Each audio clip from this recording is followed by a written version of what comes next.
Okay,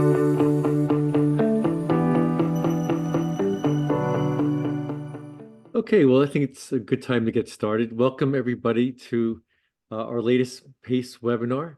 It's my great pleasure to have Jay David today to talk with us about alternative thinking about product pricing.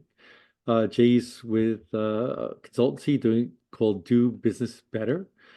He's got great experience both from an accounting and operational perspective on managing organizations. He's got some great insights that he's going to share with us. I did want to note that today's webinar is being recorded. And also, if you have any questions as we go along, please feel free to put them in the chat feature. But having said that, Jay, why don't you take it away? Thanks, Rafe. I'd like to thank you and your team for helping set this up and to give me a little bit of platform to discuss, my experience with cost accounting and the challenges that come with it. Welcome, everyone. As I looked at the list of people who signed up for this, I know we had a very diverse group from all around the world and business leaders, academic leaders, and lots of great experience out there. I want to thank you for joining today. I know you're all busy, but I hope this is time well spent. If you can, in the chat, please put a quick note as to where you're dialing in from and what you do for a living and how this cost discussion is important to you. What I'm going to go through is quickly my background, the company profile that I'll be talking about, and the challenges that we had, and then get into a little bit of a detailed costing discussion. I'm going to try to go through it relatively quickly. I think with the group of people that are on the call, I'm sure there's a good understanding of most of what I'm talking about. And then I'm going to go into a few business cases, one of which is really shows shocking results by doing things differently. And that's why this is called alternative thinking about product pricing. I'm going to try to finish in about 45 minutes. And then if you'd please hold any questions to the end.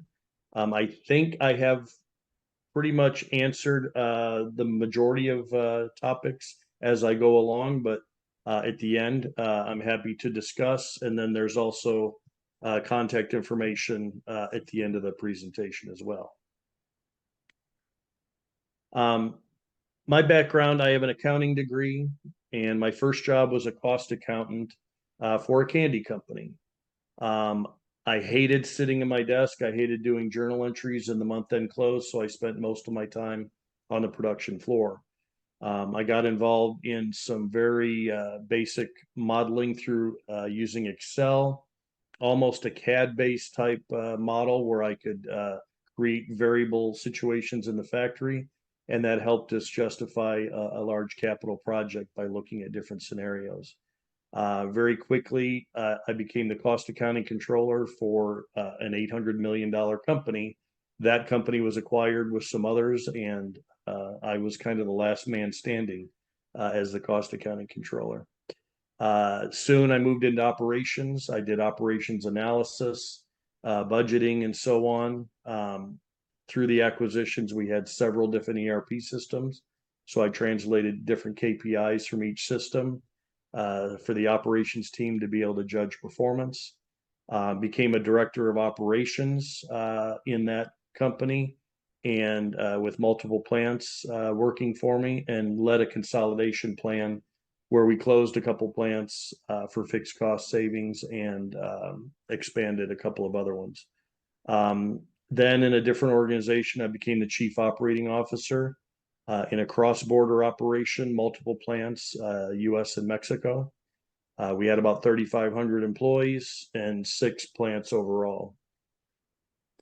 The profile of the company that I'm going to talk about today, we were a private label general line candy company. What that means is we made everything. Gummies, jellies like spice drops and orange slices, candy corn, jelly beans, and hard candy. We sold into all retailers in the United States, grocery, dollar stores, club, drug, and everything. We were also a co-manufacturer, so all of the major candy companies that are out there had a little bit of business with us, making their products for them. In many cases for excess capacity, and in some cases because they were trying to get out of the fixed cost of owning candy factories. They wanted to be more distribution and marketing. We made more than 200 million pounds of candy annually. Our primary ingredients: sugar, corn syrup, gelatin, cornstarch. We made more than 200 different candies and more than 1,500 active SKUs, meaning packaged product ready for the store. In the private label general line candy market, it's very price sensitive. You can win or lose a large piece of business on a difference of a penny a pound. The market that we ship to, if you look at the picture to the right, that's an example. If we earned business in a store, it wasn't on one item. It was usually a portfolio of 12 to 14 different items with all the different candies we made, and they're line priced in the store. You can, in cases, these bags are priced at $4, four for $5. So very price sensitive. You rarely get a price increase through. The price increase usually results in reducing the candy in the bag. We delivered to our customers, so we were paying the freight. We usually, even for any type of customer, we would distribute to 3 to 10 to 12 of their distribution centers. All of our products were nationwide distribution. There were no contracts. They could call for a price repricing at any moment. And there was a large variation in pack sizes because we didn't really control what was presented on the shelf. They might have wanted a 6-count case, another customer a 10-count case, another customer a 13-ounce bag, somebody else a 10-ounce bag. For raw materials and packaging, we did have annual commodity contracts on sugar, corn syrup, starch, and gelatin. And then most of the other ingredients were PO based. We could hop around if necessary, as long as it stayed within our specifications. We had 3 candy factories making 6 different soft candy lines. It's called a starch mogul. That's where the gummies are made and the jellies, centers for jelly beans. So we had 6 different production lines, each with a capacity of 30 to 40 million pounds each. We also had other distinct candy processes within the building for jelly beans, hard candy, and other things, and more than 100 packaging machines to put the candy into the bags. We used a single labor and overhead rate assumed over all the production lines because there was a lot of interplay between plants. The plants could produce the same candy that some of the other ones produced. We also did co-manufacturing. We made candy canes, jawbreakers, gummies, fruit snacks, soft jellies, and hard candies for some of the large companies that are out there. And that's a different way of doing business. Usually you have a contract term for a couple of years. They mandate the formula, they mandate the vendors that you use, the specifications on the ingredients. They would present general forecasts, but pretty much you were on a PO to PO basis, which meant that effectively they scheduled your factory for you. We would buy all the materials and were responsible for the proper usage of that. We were protected against obsolescence if we produced within a 60-day demand window. But there were limits on how they could pull out of the contract based on the term. And the certainties with all of our co-man customer relationships, just like in most businesses, our prices were always too high. Many of them wanted to embed in the contract for us to provide 6% productivity annually. And it was usual that we would get the smallest run items and the customer would retain the long run staple items. So we called those the cats and dogs, the odd ones that caused us a lot of changeovers and so on. But that was pretty much a standard. We accepted that as we did business. A quick discussion about committed costs. When you build a company, like ours, you make decisions up front as to what types of products you're going to bring to market. Therefore, you decide on land, building, what type of infrastructure you need to run those buildings. You hire your corporate management team. You've got ongoing financial infrastructure that you have to set up, insurance costs, treasury, banking relationships. You hire a sales team, you buy equipment, and then you hire your indirect labor and operations leadership. Those decisions are made early on based on a certain assumption that on the size and type of business you're going to run. And then you have ongoing fixed costs, which are the base costs of utilities, lighting, and everything. And a lot of those costs don't necessarily go up and down with production demand. You've got training, maintenance to keep everything going, property taxes, compliance, audits, and things that have to take place regardless what volume you're producing at. These costs become sunk costs. It's the cost of setting up the business. It's really variable only with dramatic changes in the business, shutting down a factory, taking out production lines, exiting a business. And really the justification for spending that money is the expectation of future income to justify that investment. And without these costs up front, there is no company. Yet we burden our products with allocations of these costs, which raise the hurdle of our revenue targets and make pricing difficult. So what is product cost? It is not your cost to produce. It's not even close to that. In my podcast with Rafe, we talked about the cost to produce the next pound, the next 1,000, the next 1,000,000 pounds. That does not equate to GAAP product cost. It's a relevant number. It's not a relevant number to the organization. It really is important to only those in financial accounting to get the books closed. It is not a component of pricing. It's really not connected at all, and we'll talk about that. It's a number that you should not spend a lot of time on. Keep it simple.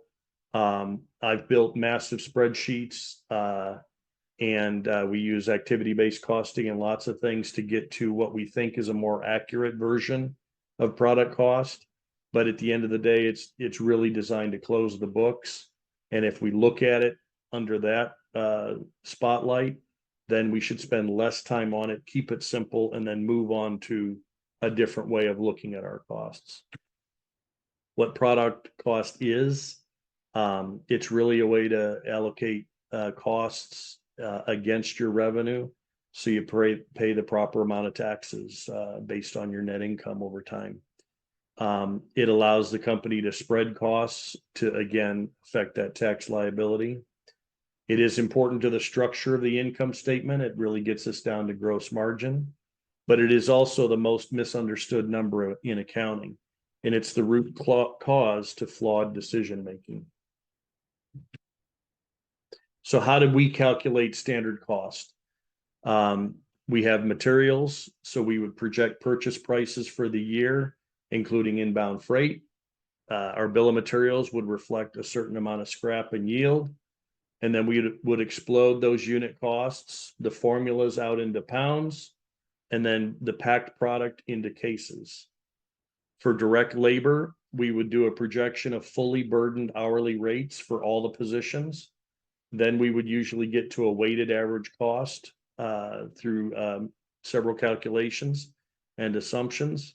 We would run those through the routings from our ERP system to get to man hours per unit of production.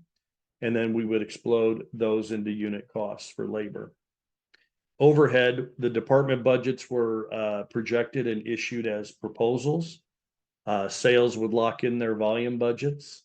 And then overhead rates per work center were created based on the volume burden for each work center. Then you would explode that into all three cost buckets, and then finance would assess the profitability of that budget. And then what would happen is we would adjust overhead spending by a target percent to achieve income targets. So we've taken many categories that are assumed to be fixed, and then we've made them variable by adjusting them to budgeted income targets. There'd be a lot of back and forth until the overall budget hits the profit targets for the year. So then the new rates are exploded to all products to lock in next year's standard product cost. So it was always a negotiation of overhead is how you got to approve standard costs. And capacity utilization is not usually considered here. If budgeted sales demand doesn't completely fill the factory, you spread those overhead dollars over the expected product that's going to flow through the building. So in some cases, you may not have been able to fill out a full 5-day, 24-hour schedule.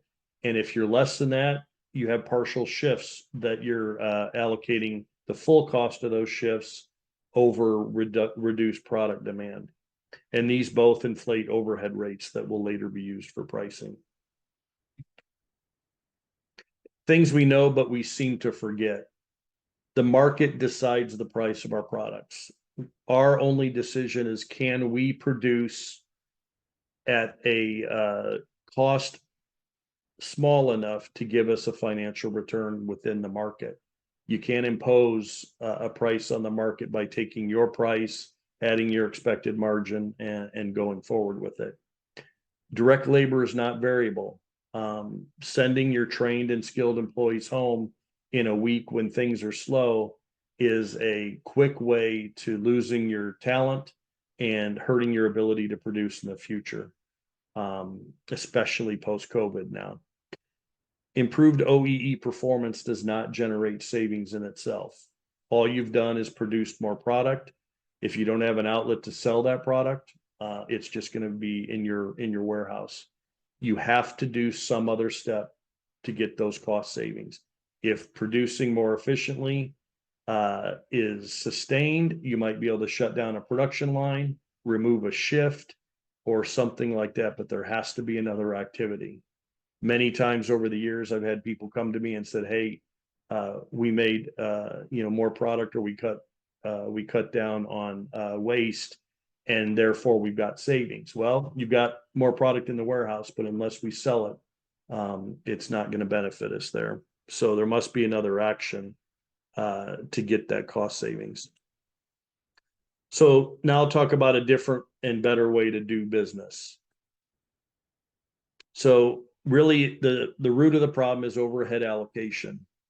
We force fixed costs down to unit costs by averaging those over a budgeted volume, as we talked about before.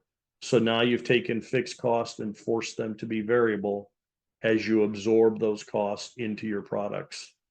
It usually includes those higher fixed costs due to unused capacity, as we talked about. And then once you absorb them into production, then you come up with variances, overhead variances, labor variances, and so on. Those become KPIs for the factory.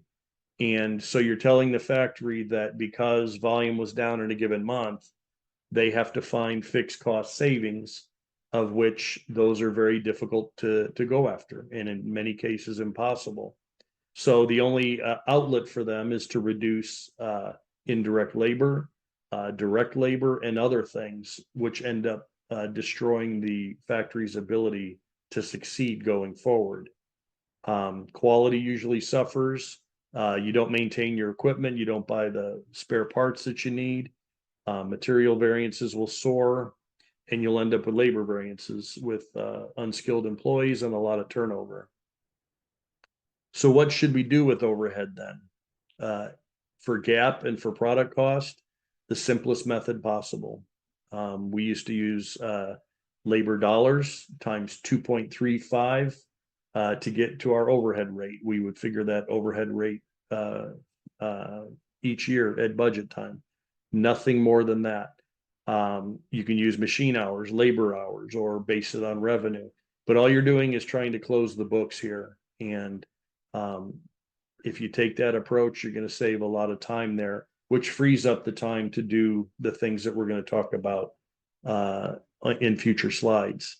For incremental business decisions, you try to assess the relative variability of those overhead costs. So the question is, if we accept this new business, what expenses will increase and by how much? utilities, indirect labor, warehouse, laboratory costs, etc. And the part that's usually missed, you have to look at it both ways. If you decide to exit a business, all of those fixed costs that you allocated in the product cost calculations must also leave, or you'll make a bad decision on exiting business. And I have a couple examples of that also. So key questions if we take on new business. Volume will increase by 5%. What costs will do the same? Materials definitely will react right there at 5%. You manage all the other costs, yield differences, inbound freight into your product cost. You ask yourself, do we have enough current labor in our structure to bring in that 5% volume? And which overhead accounts will increase and to what degree? And you need to look beyond plant overhead for variable expenses into your SG&A. Freight, sales commissions, do we have to add customer service people? Are deductions from our customers going to increase, et cetera? And then from that point, you calculate a fully incremental cost increase of saying yes. Because the price is decided by the market, this becomes your cost to produce. You bounce that cost against your revenue for an expected income impact. And then you say, is this the best business that's available to us right now? And is this better, or is this better than the lowest performing customer that we have? Then you can do a replacement. You also have to do it the other way, and very few companies do this correctly. If we walk away from business, what do we expect to happen? If the volume will decline by 5%, what costs follow with that? Obviously, materials. Labor will not usually decline by 5%. You might find some opportunities in there if you reduce a shift, disable some equipment, etc. Which overhead accounts will decrease and to what degree? Can you remove mechanics from your operation? Quality personnel? Can you reduce sanitation? Under normal GAAP product cost assumptions, it's assumed that all of those are going to drop by 5%. And again, you look beyond plant overhead at the SG&A. Can you remove a buyer? What other reductions can you make from corporate? A graphic artist for packaging, a customer service person, reduce a salesperson. And again, just like before, you calculate the fully incremental cost decreases of saying no, and then you assess it that way. If we're going to lose $1 million in revenue, are we going to be able to fully reduce that full portfolio of costs? So why don't companies do this? It sounds easy. When you're doing GAAP accounting, it overcosts your product, which causes you to miss out on opportunities. Analysis with GAAP numbers is a problem because the overhead does not react to volume fluctuations, even though by using absorptions and allocations, that becomes the expectation. Finance teams are focused primarily on closing the books. And in my history, they don't want a second set of books. They want one version of product cost. Numbers that don't align with the general ledger are never trusted. And then therefore, a deeper analysis does not get done on those numbers. And few will challenge the status quo. So then the same results and the same process and the same results occur. There's a term I use a lot called the death spiral, and I've seen companies that are in different stages of this. And there's two ways to get there. Number one, you overestimate your costs. When you go bid for new business, you lose that opportunity. Panic sets in. You assume that your cost structure is too high. You start cutting costs, which harms your ability to service those customers. You might have quality problems, delivery problems, and other issues. Then you lose more customers because of that. And then your response is to cut more costs. Once you get into that spiral, it's very difficult to get out of. The second one is by creating customer P&Ls with GAAP product cost. You then do that, you sort it and put the worst business at the bottom. You do a reaction, you eliminate products or you fire customers. And then when you run a fresh P&L with different allocations of overhead in there, you have another batch of bad products and unprofitable customers at the bottom. Then you end up having to fire more of them. It's an unending spiral, and you continue to repeat that, and you never get out of that. So we'll talk about the business case now. I think we're pretty good on time, even though we had the delay. So one of our customers, it was a co-manufacturing client that was contracted. They had a dedicated production line. We produced 3 different candies for them into 10 different pack types. The situation, the customer was looking for a cost decrease. We were currently producing about 24 million pounds, and we'll figure in round numbers about $24 million revenue on that. Really, in a reality, we were utilizing about 2.4 shifts per day. They didn't have enough volume to completely fill up the line. But from the cost accounting side, as we built GAAP product cost, they were charged really the full component of labor, assuming 100% utilization for a 24-hour, 5-day operation. The full overhead costs were also spread over those 24 million pounds. At our standard cost, the finance group would not support any pricing relief for this customer. So we looked at traditional ways of mining for savings. Could we cut our preventive maintenance schedule, do less? Could we try to negotiate material pricing with spec changes or vendor changes? Could we modify the formula for cost savings? A lot of times adjusting sugar and corn syrup ratios or other things can provide cost savings, but it impacts the texture of the candy. Could we reduce labor in production? And could we find ways to improve on scrap and yield? Our roadblocks, because this was a co-manufacturing relationship, were difficult. So reducing the PMs would have negative impacts on downtime, probably increase scrap, and result in future overtime as we react to production outages. All the material vendors were dictated by the customer. So when we came back with improved pricing on some of the packaging items, they said, thank you, that's really nice, but you have to use our vendor. Product formulation was owned by the customer. We were one of multiple plants that were making this product. So therefore, a modification of the formula would not work because it would differentiate in the market. We had very little capital available for automation, but in this case, they were wanting us to reduce costs. So if we spent capital to reduce costs, they would get the savings for that capital and not fund the capital. So it was a difficult proposition. And the customer would not allow rework of any kind, and the product specs were set. Sometimes you can take some candy that doesn't look great, remelt it, reuse it in the process, and improve your savings, but the customer would not allow that. So what did we know? These buyers and product managers were solely focused on their profit and seeking productivity of any kind.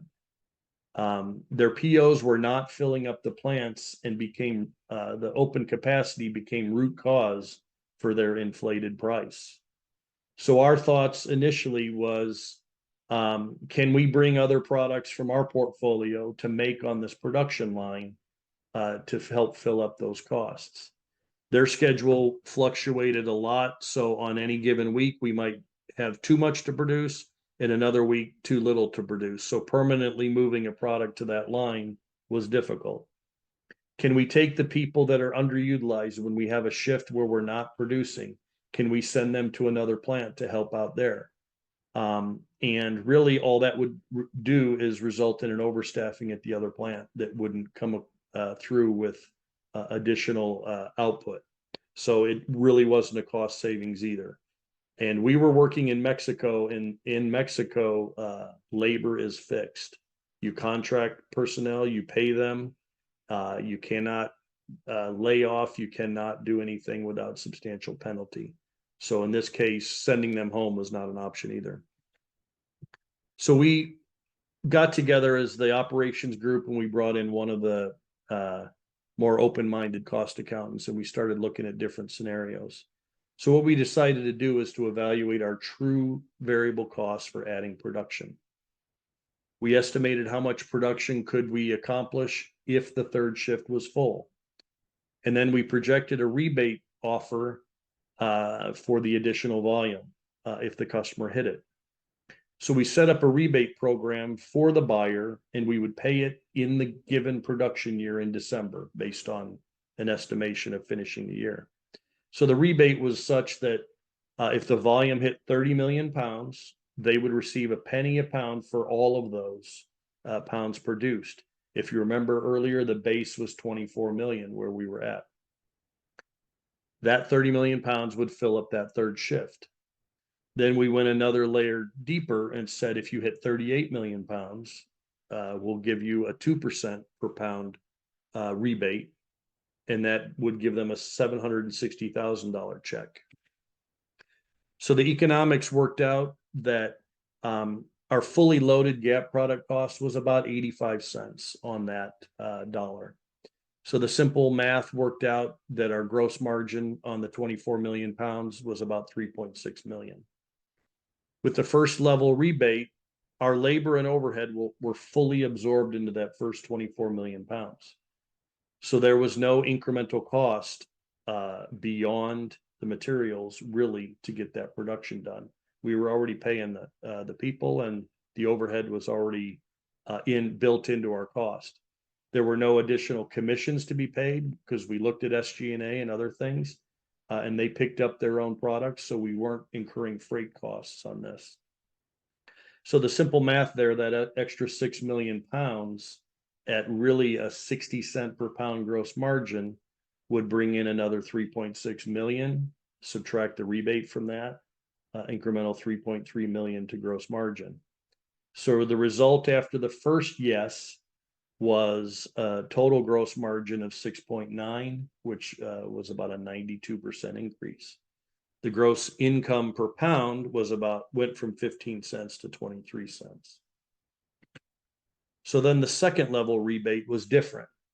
We would have to add a fourth shift to cover the weekend, 24/7. We would have to add some indirect labor, and there would be impacts on overhead accounts because we were going to run 24/7. This type of process, the candy and the utilities involved were in curing rooms over the weekend anyway, so not a lot of incremental cost there. The product had to sit over the weekend. So we assumed a 12-hour outage each week for preventive maintenance. So really, we only picked up about 8 million pounds incremental by going to 24/7. So we did have to add some mechanics here and there, and a few different costs elsewhere. So what we really figured is the full incremental costs in this case would be about 65 cents per pound. 40% was the material, and another 25% on what we calculated as incremental. And this is where Rafe and the team talks about building causal-based models and trying to figure out where costs are drugged through the system and why that happens. So again, in the simple math, an additional 8 million pounds at a 35 cent gross margin added about another 2.8 million. We subtracted the extra rebate for those extra pounds, which added about 2.3 million in gross margin. So the result after the second yes was a total gross margin of 9.24, which increased from the beginning of 256%. The gross income per pound increased by 62%.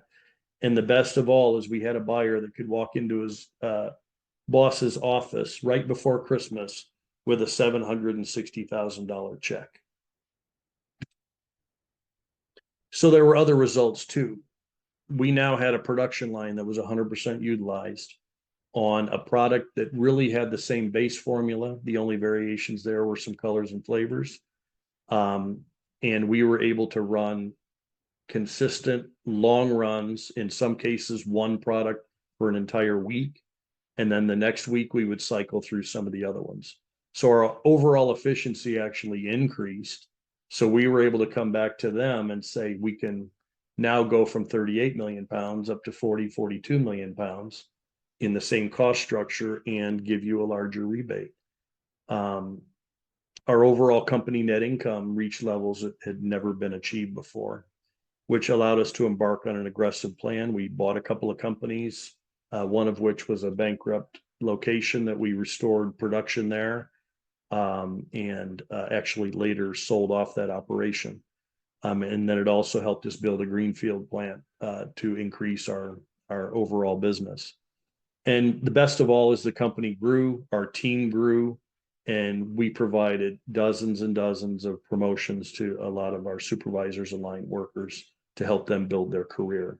We had built a healthy company based off of this. Two other quick examples. One I'm working with right now. It's a very small company. They're really utilizing their capacity by about 25% on a single shift. Their single KPI is wanting a gross margin of 40% on all business. They rarely talk about the total net income, but they don't accept business unless it has a gross margin of 40%. All the estimates that they have are based on obviously materials, an estimation of labor, but then a fixed cost amount for every unit that they produced that includes these rates based on very poor capacity utilization. So guess what? They're not getting any new business. They're struggling. So what we're doing is we're changing the approach there. The only KPI is net income. We're not going to be looking at that fixed cost charge to every estimation that's done. We're going to look at the gap of revenue minus known variable costs, material and labor, and we will judge the business based on that and how it goes to the bottom line. Our target there is to double net income over the next 2 years, and I think we'll easily do that by changing their approach. The other one was another company that was kind of reversed. So they used to do business with Walmart. Walmart came in and said, we need a price decrease. And really that accounted for about 10% of the overall business. A very old school, hardcore CFO who really believed in the accuracy of product cost, looked at the economics and said, we're really barely making any money on this now. If we give any price relief, it's going to hurt us. So they walked away from the business and Walmart left. Very quickly, we lost an entire shift of production on key equipment. Layoffs ensued. We took some of that equipment, sent it overseas, and focused on other product. Cash flow issues happened. Overall profit dropped substantially. But the funny thing is, when Walmart came back and said, you know what, we're interested in talking again, we lost our experienced operators on very high speed equipment. And it was also, the equipment was outside the country. So we couldn't bring Walmart back fully. We took a little bit of their business back, but that was it. And again, based on the same tenets that we've already talked about. So how to improve for those who struggle to make a full change in the philosophy. We talked about hardcore CFOs that are not going to allow this to be adopted, but in my past, a company used to just focus on prime cost, labor and material, and that's it. Looked at the margin over that and assumed that the accumulation of those margins would cover the fixed costs, the committed costs. And then once you did a break-even point calculation there, at some point, everything would flow to the bottom line. Build overhead standards, assuming full capacity instead of the capacity that you're at.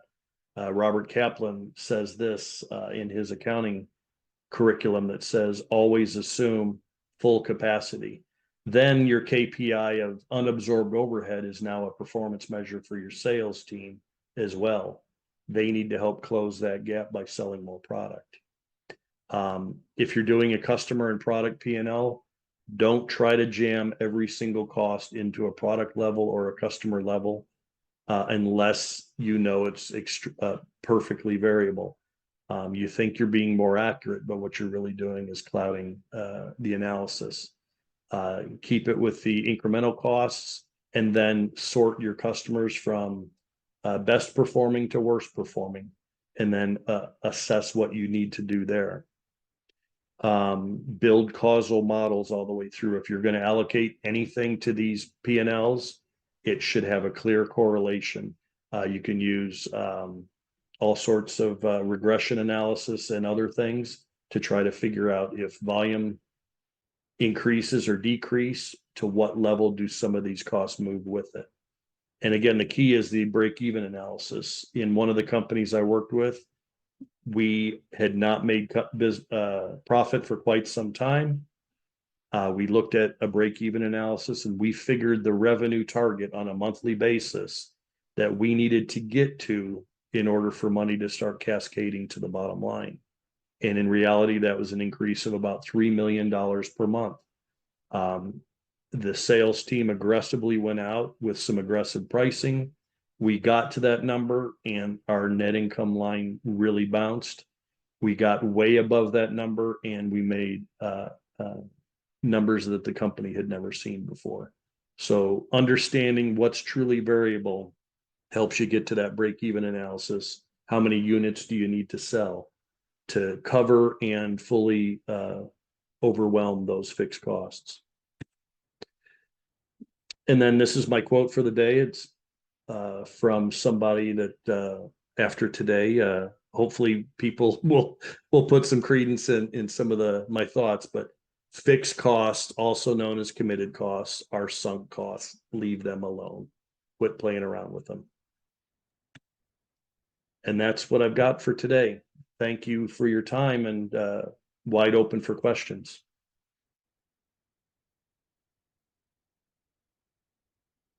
Well, thanks, Jay. We have about 9 minutes for Q&A. So if someone would like to ask a question, feel free to unmute yourself and ask the question. Or if you're shy, put it in the chat box. And I'll ask them. So here's the first thought. Any thoughts on doing this kind of analysis in a service-oriented company? Great question. In the service-oriented question, obviously your product are your people. So you have to, I think the biggest thing there is you have to not look at your people as variable, that that they can come and go, or you can quickly increase or reduce that labor workforce. I think we all get blinded a little bit by billing hours as a law firm per se. You're trying to bill enough hours to pay that attorney that might be making $300,000 a year. Those billing hours don't really correlate to the salary that the person makes. It's really your revenue coming in. So if the guy is not working, you're still paying for that person and the assistant that's working for them. So most of those costs you think might be variable, but in a sense they are fixed. So you might look at your billing rates and other things. You're trying to amass more than enough revenue to pay for those costs. So again, you can do the same type of analysis, I think, to say what is really variable. Okay, great. And these insights that you're sharing, I think, apply to almost every company in any industry. So and unfortunately, it's too few companies do this. So another question is, how exactly do you quantify capacity and utilization in a custom manufacturing company? Let's say a printing company. The example that I gave on business two is a printing company. So you have two layers of utilization there. You have the equipment utilization, but you also have your labor utilization. So we spend a lot of time calculating setup costs for a print run, the length of the print run, and then assigning labor to it. Um, and then also the material costs that go along with it. So we're challenging within this print company the concept that, well, with a setup of a half hour, I got to run at least 4 hours to make this profitable. So when I ask, in an underutilized labor situation, well, what is that person doing if they're not setting up and running equipment? Well, we move on to another job or something. Well, you're still paying him his salary at the end of the week. So again, we do an over reliance on just trying to capitalize the cost there and kind of going through these assumptions on product run, the length of a run. You have to step back and say, again, the employee costs are usually fixed. How do you get the most revenue out of the time spent with that employee? And if they're down and not doing anything, you're still paying them. Great. So another question is it true that labor is fixed even in a gig economy? Well, in a gig economy, it's a different type of labor, but when you're doing manufacturing, when you're doing a retail store, when you're doing anything really in a union or non-union environment, um, it is difficult to mess with people's paychecks and to move them up and down. In a gig environment where people might have 5 different sources of income, um, the variability of their labor is on them. But as a leader, you have to respect your people and their paycheck and the fact that they're feeding a family, and you can't really go up and down too much with their labor. So, um, but it holds true in retail. I mean, if you have a slow night at the store and you've got 3 part-time kids in there and you send one of them home, that person's going to miss 4 or 5 hours of work and may end up leaving. So it is very difficult. I don't like when businesses assume all labor is variable. It reminds me of Uber, which, you would think it's a gig economy type, the quintessential gig economy type Yep. company, and their drivers are revolting because their paycheck, right, is so variable. So that is Yep. a good point. The next question, what is the best pick between volume and profit? Let's assume currently operating at 50% capacity. Going back to the committed cost situation, if you've built uh, an enterprise and spent all the money to build something that is only going to run at 50% capacity, you're going to struggle to make profit all along. So you want a certain portfolio of customers that will help you fill up the capacity to a certain level, whether that be, again, you have machine and labor capacity. Fill it up to the best degree you can. And maybe that is 24 hours, I'm sorry, 2 shifts a day and 5 days a week. Fill up those shifts. You can't run at 1.5 shifts of people. You've got unutilized costs there. So in the candy business, we had excellent customers like Trader Joe's, Kroger, and others who really valued the relationship. But then you had kind of the bottom dwellers that might shop price every year and move on. You need a mix of those customers to fill up your capacity. I always look at the full portfolio profit as opposed to trying and getting in at each individual customer and seeing how much they're contributing. You got to use the huge fixed cost machine that you built. Good. And let's see, here we go. This is a question I think was kind of answered or addressed in your first example. Labor may be fixed over the current volume, but that's a step function, isn't it? At some increase in volume, the labor will need to be increased. So in a step sense, is labor not variable? Well, the time phase of all costs impact the level of variability. So today, direct labor is fixed. This week, it's fixed. This month, it's still mostly fixed. You have to do some sort of an action really to move away from labor by getting rid of a shift because you're more efficient or you've lost business, shutting down a production line. But other than using temp labor, which is very difficult to do anymore, even temporary workers want steady work when they come into your business. It is a stepped function, but it has to really take place with a big action, shutting something down, getting rid of a shift or something like that. If you treat it otherwise, you're going to struggle to keep good people.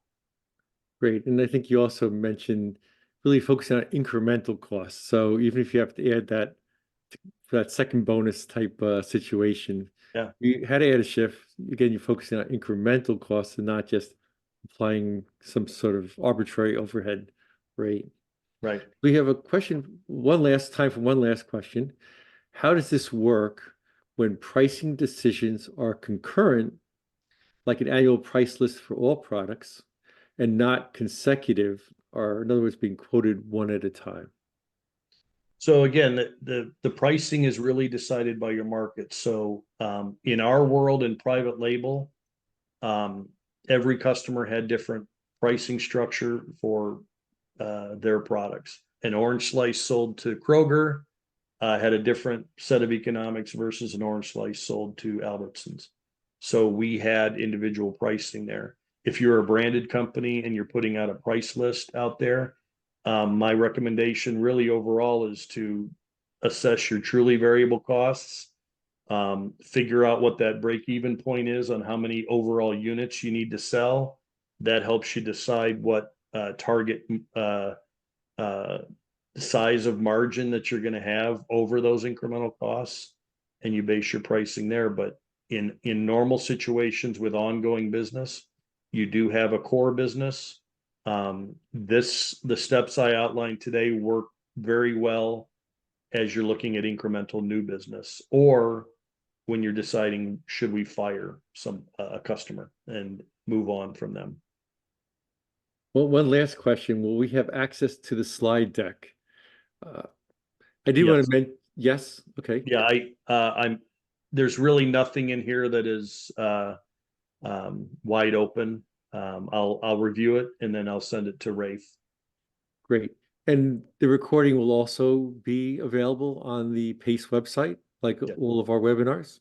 So I would encourage you, probably in about a week, Yeah. to go to the PACE website if you want to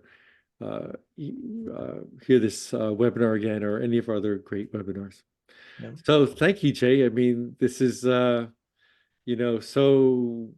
such an important topic. It's a topic that companies perform so poorly on in general. Yes. So it's definitely worth hearing, your thoughts on this. And thank you and everyone who's came today to listen to you for spending the time with us.